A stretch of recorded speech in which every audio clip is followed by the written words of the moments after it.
Welcome. Bonjour.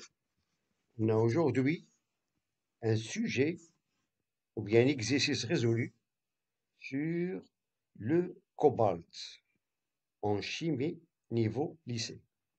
Bien. Donc, l'énoncé, le symbole du cobalt est CO. Son numéro atomique, Z est égal à 27. Son noyau comporte 32 neutrons. La première question, donnez la formule du lion cobalt, sachant qu'il possède 25 électrons. C'est-à-dire cet ion, il possède 27 électrons. Par contre, le numéro atomique de l'atome du cobalt est de 27. Deuxièmement, évaluer la masse d'un atome de cobalt. Troisièmement, on déduire le nombre d'atomes de cobalt dans un échantillon de masse petit m est égal à 4,2 grammes, ou bien 4,20 grammes. Et la dernière question, déterminer la quantité de matière correspondante. Les données, la masse d'un seul neutron est égale à la masse d'un seul proton qui est égal à 1,67 fois 10 puissance moins 27 kg. Sachant de même que la constante d'Avogadro est de 6,02 10 puissance 23 mol moins 1. Bien.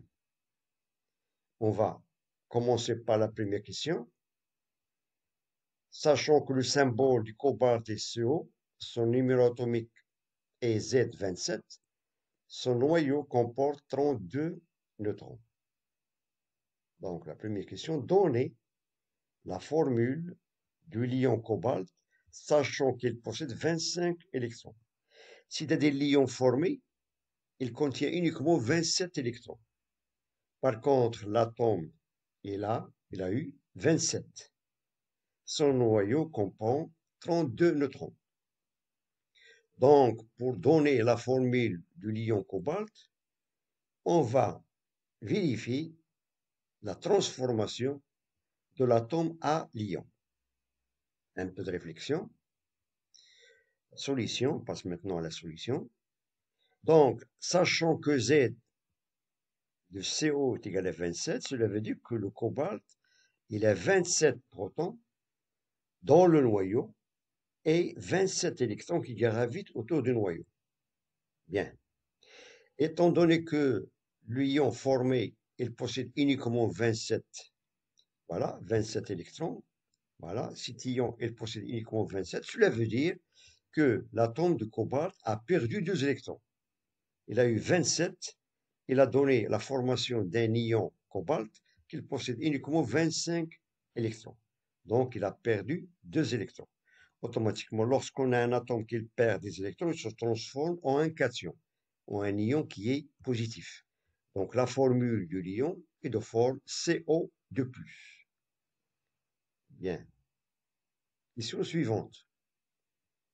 Évalue maintenant la masse d'un atome de cobalt.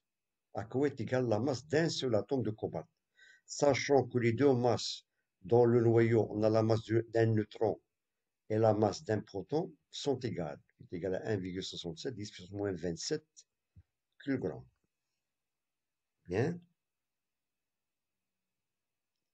Dans le cours, on a vu que l'atome est constitué d'un noyau et un nuage électronique où gravitent des électrons. Mais la masse d'un atome, elle est concentrée dans son noyau. Et on peut prendre que la masse d'un atome est égale à la masse de son noyau. Cela veut dire que la masse de l'atome de cobalt est égale à la masse du noyau du même atome du cobalt. Pourquoi? Parce que la masse des électrons sont très faibles, on peut les négliger devant la masse de noyau qui contient des neutrons et du proton. Bien. Donc on va calculer maintenant la masse d'un seul atome de cobalt, c'est-à-dire on va calculer la masse de son noyau. Sachant que le noyau, il contient 27 protons, mais 32 neutrons, d'après l'énoncé. Donc la masse de l'atome de cobalt est égale à la masse du proton, qui se trouve dans le noyau, plus la masse du neutron. D'après l'énoncé, on a Z est égal à 27, cela veut dire que la masse le nombre de protons dans l'atome du cobalt, il se trouve dans son noyau, est égal à 27. Et dans le noyau même, il y a 32 neutrons. Ils ont même masse. Voilà, et on aura 27 plus 32 fois 1,67, 10 puissance moins 27 kg, bien sûr. Et on trouve que la masse d'un seul atome de carbone est de valeur 98,5, 10 puissance moins 27 kg. Ça, c'est la masse d'un seul atome de carbone. Bien. Troisième question. On déduire le nombre d'atomes de carbone dans un échantillon de masse 4,20 grammes. Donc, on a un petit morceau de cobalt de masse 4,20 grammes et on nous demande de déterminer le nombre d'atomes dans cet échantillon. Bien. Sachant que la masse d'un seul atome de cobalt, est de 98,5, 10 puissance moins 27 kg d'après la deuxième question. On calcule le nombre d'atomes de cobalt, voilà. On a un seul atome de cobalt à une masse de 98,5 fois 10 puissance moins 27 kg. Si on a un certain nombre qui est inconnu de cobalt en une masse de 4,20, 10 puissance moins 3 kg. On a converti 4,20 grammes en kilogrammes, donc il suffit de la multiplier par 10 puissance moins 3.